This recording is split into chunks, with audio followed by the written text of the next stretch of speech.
जिस कर्म के करने से सुख मिलता है वह कर्म नहीं किया, इसलिए अब तक सुख नहीं मिला। कौन ऐसा कर्म है जो अब तक मैं नहीं किया? कौन ऐसा कर्म है?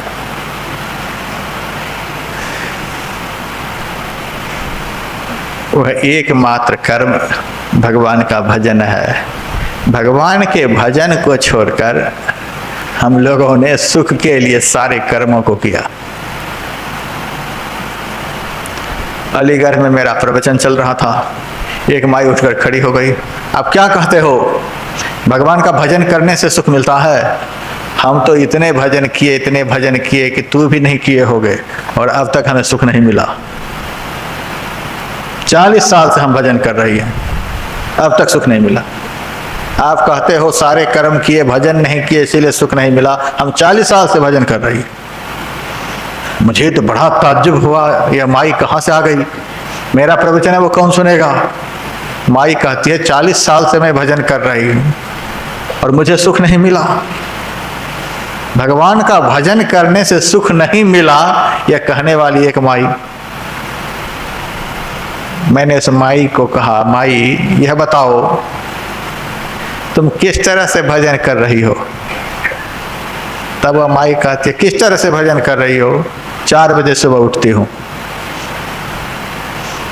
ठंडे पानी में नहा लेती हूँ, इतनी बड़ी फूल की साजी है, उस साजी में फूल सजा लेती हूँ, बिल्वपत्र सजा लेती हूँ, तुलसी सजा लेती हूँ, अक्षत धूप दीप सब सजा लेती हूँ, कुछ खुले पैसे रख लेती हूँ, और पूरे अलीगढ़ में जितने पत्थर हैं, जितने पानी हैं, जितने पेड़ हैं, जितने पौधे हैं, जितने मंदिर हैं, सब में थोड़ा थोड़ा करते करते 33 करोड़ देवता का नाम तो मैं नहीं जानती हूँ, लेकिन फिर भी जहाँ तक दिमाग में है किसी को नहीं छोड़ती हूँ। थोड़ा सब जगह अच्छा धूप दीप देते हुए 4 बजे शाम में आकर के चाय पीती हूँ। करते हो इतना भजन? तब मुझे बात समझ में आ गई, इस तरह का भजन इन लोगों का चल रहा है। मैंने कहा माई 40 साल से भजन कर रही हो और अब तक सुख नहीं मिला। हमें तो उम्मीद है यदि इसी तरह से तुम्हारा भजन चलता रहेगा तो 2-4 साल में गठिया बात भी पकड़ने वाला है।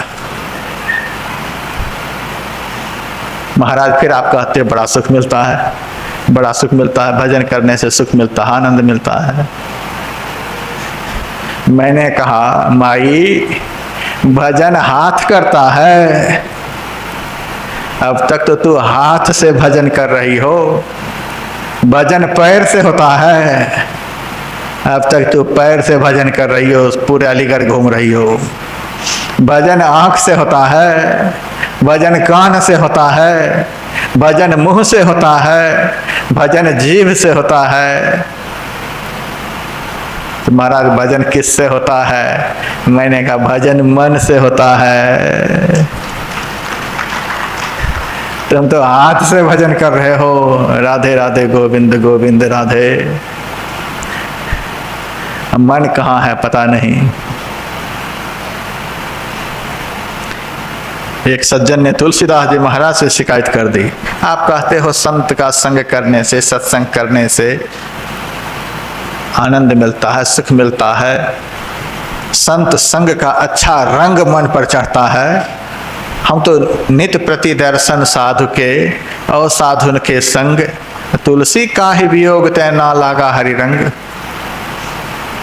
तब तुलसीदास जी महाराज ने कहा मन तो रमे संसार में, तन साधुन के संग, तुलसी या है वियोग तै ना लागा हरि रंग। तुम तो तन से सत्संग कर रही हो, तुम तो तन से भजन कर रही हो, भजन होता है मन से। जब मन से भजन होने लग जाएगा फिर तो एक एक रोम से भजन होगा, रोम रोम से भजन होगा। फिर तो जो भी कर्म तुम्हारे शरीर से होंगे वे सारे कर्म भजन ही कहलाएंगे। फिर तो आंख भी भजन करेगा, कान भी भजन करेगा, लेकिन भजन होता है मन से।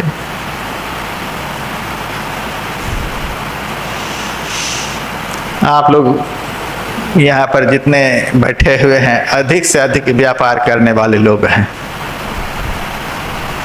थोड़ा सा मैं व्यापार की बात सुना देना चाहता हूँ। व्यापारियों को और क्या चाहिए? मुनाफा चाहिए, लाभ चाहिए। जिनके पास जाइए, महाराज इस बार घाटा पड़ गया, घाटा लग गया, सबको मुनाफा चाहिए, लाभ चाहिए। तो लाभ की बात मैं सुना देता हूँ। परमात्मा की भक्ति करना यह भी एक व्यापार ही है,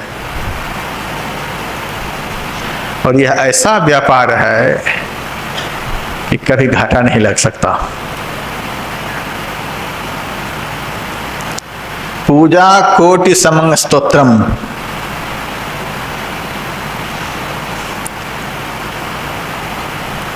बाहर की पूजा करने से, अच्छा तेल धूप दीप आदि के द्वारा देवी देवताओं की पूजा करने से जितना फल मिलता है उससे 1 करोड़ गुना अधिक फल मिलता है। जिस देवता की इन सब चीज़ों से आप पूजा कर रहे हैं, उस देवता के सामने हाथ जोड़ करके बैठ जाए, आंखों को बंद कर लें, तो बड़े प्रेम से उस देवता की आप स्तुति करें। तुमेव माता च पिता तुमेव बंधु च सखा तुमेव, जो आप जानते हैं, बड़े प्रेम के साथ हाथ मुंह बंद करके, आंखों को बंद करके प्यार से उस देवता की स्तुति करें। बाहर की पूजा करने से जितना फल मिलेगा उससे करोड़ गुना अधिक फल मिलेगा। और आपको करोड़ चाहिए, सुनिए, स्तोत्र कोटि समं जपः, अपने इष्ट की, अपने देव की स्तुति गायन करने से जितना फल होता है उससे करोड़ गुना अधिक फल मिलता है यदि उस देवता के नाम का अंदर ही अंदर जप किया जाए, स्मरण किया जाए। केवल अंदर ही अंदर नाम का स्मरण चलता रहे, स्तुति गायन से करोड़ गुना अधिक फल। और आप लोग चाहते हैं तो सुनिए, जप कोटि समो ध्यानम, जिस देवता के नाम का आप अंदर ही अंदर सिमरन कर रहे हैं, उस देवता का अंदर में ध्यान करने से करोड़ गुना अधिक फल मिलेगा। जैसा रूप उस देवता का बाहर में है, वैसे रूप का अंदर में चिंतन किया जाए, उस रूप को अंदर में देखने की कोशिश की जाए। वह रूप जब अंदर में दिखने लग जाएगा तो जप करने से करोड़ गुना अधिक फल मिलेगा। और आप लोग चाहते हैं, ये करोड़ और बाकी है, ध्यान कोटि समोलय, जिस देव का अंदर में ध्यान किया जाता है, उस देव का ध्यान करते करते ध्यान में इतने डूब जाएं कि अपना भी ज्ञान नहीं रह जाए, बस उसी में लीन हो जाए। जैसे नमक की पुतली समुद्र में डाल दी जाए तो धीरे धीरे धीरे धीरे वह गलकर समुद्र में ही मिल जाएगी, वैसे ही उस पवित्र रूप का अंदर में चिंतन करते करते उसी रूप में लीन हो गए।